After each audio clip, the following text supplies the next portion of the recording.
The idea that we're talking about the President of the United States using an anti-Semitic trope sitting in the Oval Office is absolutely mind-boggling. Jews aren't a political football.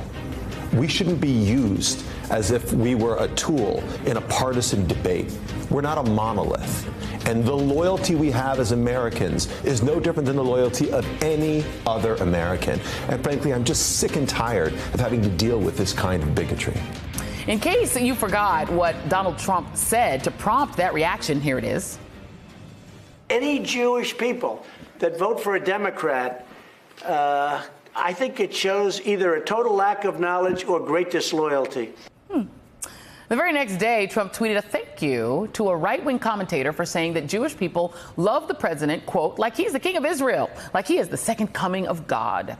Joining me now is Frank Schaeffer, religious reform activist and author of Why I Am an Atheist Who Believes in God, and Jen Rubin, MSNBC political analyst and opinion writer for The Washington Post. Jennifer, I'm going to start with you. We know that really since the 1930s, Jewish Americans have voted in the vast majority for Democrats. Here it is in the latest election in 2018, 79-17 voted for a Democratic candidate. Here is the way that Donald Trump, on the other hand, has spoken about Jewish people. This is from the Republican Jewish Coalition. This is a 2015 speech. Here it is. I'm in a different position than the other candidates because I'm the one candidate. I don't want any of your money. I want your support, but I don't want your money. I don't want your money. Therefore, you're probably not going to support me because stupidly you want to give money. Trump doesn't want money. I really believe the Iran deal. Look, I'm a negotiator like you folks. We're negotiators. We don't build gas stations in the middle of, as you know, Afghanistan for $43 million. How many think they could have done it for less? Would you raise your hands, please? Do you want to renegotiate deals? Some of us renegotiate deals. I would say about 99.9. Is there anybody that doesn't renegotiate deals in this room? This room negotiates. I want to renegotiate this room. Perhaps more than any room I've ever spoken to. Maybe more. Okay, I have to undo my face. I'm sorry. This is a guy who has reportedly said he only wanted guys with yarmulkes counting his money, then goes right to Jewish people and says, I don't want your money. Oh, okay, so that is literally the way that you speak to Jewish people. It's just about money. That is the biggest stereotype on earth. On and on and on. Charlottesville. And what is going on here, Jennifer? Please explain this to me. All right. As my friend Yair Rosenberg says, this is a guy who's anti-Semitic, but he thinks what he's saying is complimentary to Jews. And that is true. All of this is also evidence of what you and I have talked about a lot in the last year or so. Everything he's doing for Israel is not for Jews. He doesn't care about American Jews. He cares about his evangelical base. And so he is both anti-Semitic and pro-Israel, and that is possible, too. It has nothing to do with Jewish Americans. He expects Jews to vote purely on Israel, for us to be disloyal and not to consider everything else. And of course, American Jews have traditionally voted their values, and he embodies none of them. He is an affront. Every time he attacks immigrants, every time he attacks the rule of law, American Jews don't like this, and they're one of the groups that has opposed him the strongest. So I think what we're seeing is the real Donald Trump, how he really thinks, and that whatever he's doing for Israel or to Israel is a way of carrying on his culture war, is a way of carrying on his war against Muslims, is a way of stoking his base, has nothing to do with the long-term relationship of U.S. and Israel, relations down the road, which have been damaged by this. And I think I agree with Mr. Greenblatt from the ADL. Leave us out of this. Stop using us as a football. Yeah, and Frank, can you just explain this to those who may not be about it? Because there is a lot of expression of love for Israel, and Donald Trump even claiming that American Jews, that their prime minister is in Israel, even though they're Americans, which is weird. But there is an evangelical, sort of obsession with and affection for Israel. Can you explain what that is about? Because it does seem like the end times don't go well for the Israelis in this scenario, but please explain. Yeah, well, I come from an evangelical background, and my father, Francis Schaeffer, was a leader of the evangelical movement in the 70s and 80s. And then I, as his nepotistic sidekick, fled the movement. So I look back on it as someone who grew up in it. You have to understand, evangelical theology says when Jesus comes back, Israel will be destroyed. Only 144,000 Jews will survive, and those are the ones who have, quote, been saved and believed in Jesus. So the evangelical fascination with Israel, like Donald Trump's, is not the love of Israel. It is the love of the apocalypse, and Israel plays a part in this. So I just want to note something here, and that is that Trump has had a racialist, not just racist, but a racialist fixation through his whole life.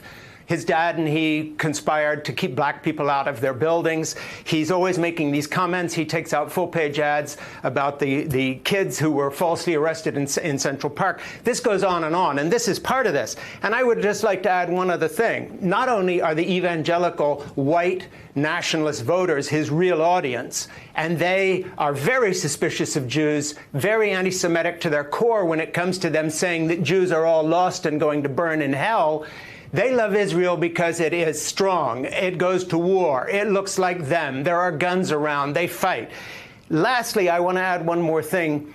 I don't think that the full understanding of this thing has come about, and that is that Trump has painted a target on the back of liberal Jews. He has said, if I lose in 2020, you know who to blame. And who is it? It's the Jews again for being, quote, disloyal. And I grew up in Europe.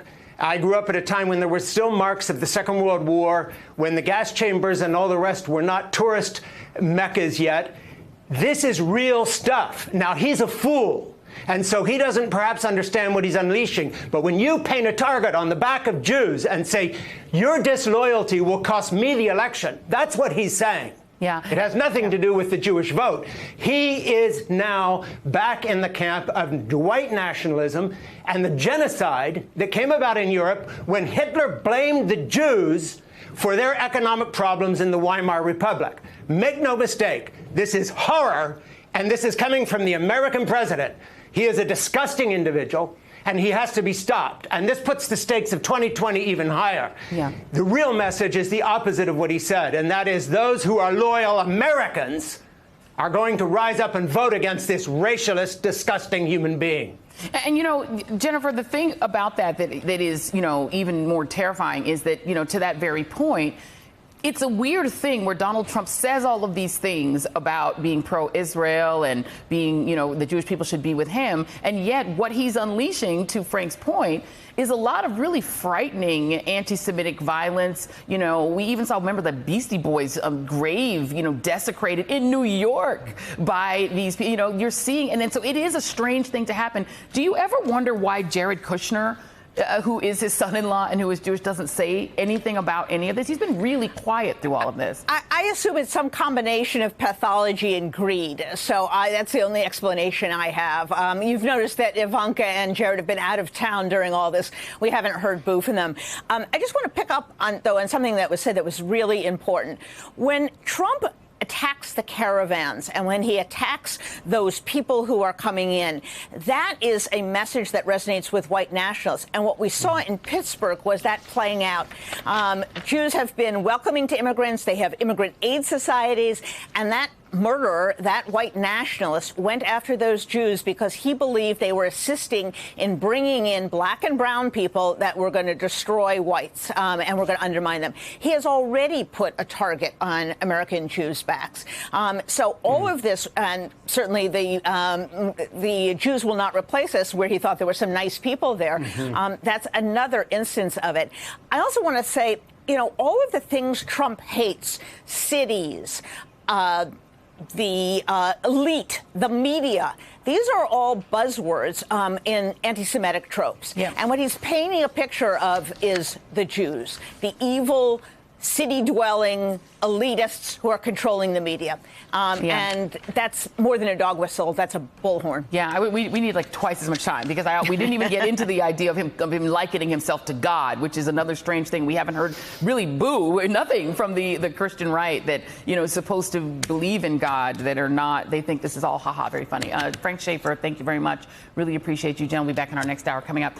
Democrats looking to take on Trump need to be ready for an October surprise every day. Are they ready? We will discuss next.